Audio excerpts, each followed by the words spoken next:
কুকুর বিড়ালের কামড়ে আক্রান্তের সংখ্যা দিন দিন বাড়ছে, কিন্তু সরকারি হাসপাতালে সরবরাহ নেই অ্যান্টি র্যাবিস ভ্যাকসিন। এমনকি ফার্মেসিগুলোতে টাকার বিনিময়েও মিলছে না। এতে বিপাকে পড়েছেন আক্রান্তরা। কুকুর বিড়ালের কামড়ে আহত হয়ে টিকা নিতে ফরিদপুর জেনারেল হাসপাতালে ভিড় করলেও সরবরাহ না থাকায় টিকা নিতে পারছেন না। অ্যান্টি র্যাবিস ভ্যাকসিন সাময়িক সাপ্লাই নেই উল্লেখ করে দুঃখ প্রকাশের নোটিশ টাঙিয়ে দায়মুক্তি নিয়েছেন হাসপাতাল কর্তৃপক্ষ। আক্রান্ত ব্যক্তি ও তাদের পরিবারের সদস্যরা বলছেন, দিনের পর দিন ঘুরেও হাসপাতাল থেকে ভ্যাকসিন পাওয়া যাচ্ছে না। এতে বিপাকে পড়েছেন তারা। অবিলম্বে হাসপাতালে ভ্যাকসিন সরবরাহের দাবি জানান তারা। বিড়াল কুকুরের কামড়টা ভ্যাকসিন দেওয়ার জন্য তা ভ্যাকসিন এখানেও নাই, আবার টাকাতে কিনবো কোনো দোকানেও পাচ্ছি না। সারা ফরিদপুর শহরে কোনো ভ্যাকসিনই নেই। ভ্যাকসিনের জন্য সবাই আগার করছে, কিন্তু খুঁজে পাচ্ছে না। মানুষের অনেক ভোগান্তি হচ্ছে।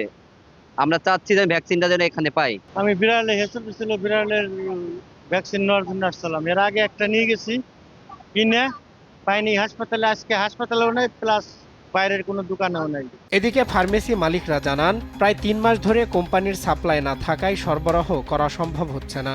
সরকারিভাবে হাসপাতাল থেকে ফ্রি সরবরাহ করায় ফার্মেসিতে চাহিদাও কম থাকে। হসপিটাল কর্তৃপক্ষ সাপ্লাই দেয়, যেমন ফরিদপুরের সদর হসপিটাল থেকে সাপ্লাই থাকে, এটা ফ্রি দেওয়া হয়। তো এখন কোম্পানিতে সাপ্লাই না থাকার কারণে সরকারও ফ্রি দিতে পারছে না, যে কারণে আমরাও পাচ্ছি না। কোম্পানি থেকে যে কাঁচামালের সমস্যা, যার জন্য ভ্যাকসিন প্রস্তুত করতে পারতেছে না। যেমন অর্ডার দিতেছে অনেকদিন ধরে, কিন্তু কোম্পানিতেও সাপ্লাই নাই, যার জন্য আমরা পাইতেছি না। তো সরকারি ব্যবহারের জন্য কোম্পানি দিতে পারতেছে না। ফরিদপুরের সিভিল সার্জন জানান, দাপ্তরিকভাবে অ্যান্টি র্যাবিস ভ্যাকসিনের চাহিদা প্রদান করা হয়েছে।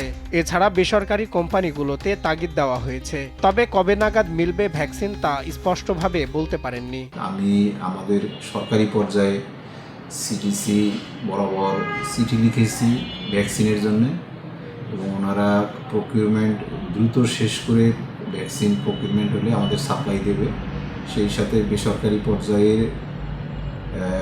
ফার্মাসিউটিক্যাল কোম্পানিকে আমি বলছি যে ফরিদপুরে যাতে দ্রুত সম্ভব ওনাদের ভ্যাকসিনটা সরবরাহ করা হয়। 2025 সালে ফরিদপুর জেনারেল হাসপাতাল থেকে 16,217 জনকে অ্যান্টি র্যাবিস ভ্যাকসিন প্রদান করা হয়েছে, যার মধ্যে কুকুরের কামড়ে আক্রান্ত 4,386 জন এবং বিড়াল ও অন্যান্য প্রাণীদের কামড়ে 11,831 জন আহত হয়েছেন। সজল বিশ্বাস, নিউজ ডেস্ক, দেশ টিভি।